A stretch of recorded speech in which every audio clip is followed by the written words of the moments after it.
国际消息来看，印度南部的泰米尔纳德邦，这呢有一间私人的病院，伫当地时间12月12日暗时发生火灾，上无有6个人死亡，10多人受伤。另外呢，就算讲即摆已经是寒人啊，也毋过为着权益来抗议一党的农民，也是继续伫首都外围咧抗争，呼吁政府爱守信用来保障农民的福利。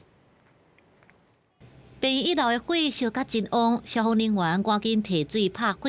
12暗时，印度南部的泰米尔纳德邦，一间伫丁迪古尔市区的私人病院地面站的接待区，着火烧起来，火烧到其他楼。警方表示，至少6个人死亡，阁有10多人受伤。因那死亡的6个人拢是伫电梯内底互找到。法新社报道讲，这已经是印度今年第3宗病院的火灾案，前2宗造成16个拄出事的婴仔死去。 病院火灾一直发生，印度农民抗议有关无断电，对各地来到首都四边抗议的农民，伫旁遮普邦的边界大步平。天气正寒，因点伫用风水布盖起来农用卡车内底，低温互老人真痛苦。不过农民讲政府害因无选择。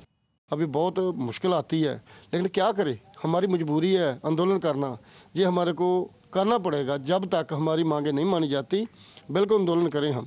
这几天忍受国家4时阵的考验，顶礼拜煞因为想要下过路障，冲入去首都，互印度的警方一直射催泪弹来阻挡。抗议已经1年，农民不满政府唔提悬农产品收购的绩效，也唔保证税务的减免，因讲拼死也要争取权益。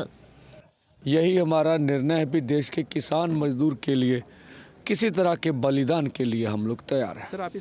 因为自今年2月以来，这个用南去德里做口号的农民抗议行动，互警方封锁伫首都之外。不过农民唔退，守伫当地，继续呼吁印度政府爱实现互农民收入加倍的承诺。记者综合报道。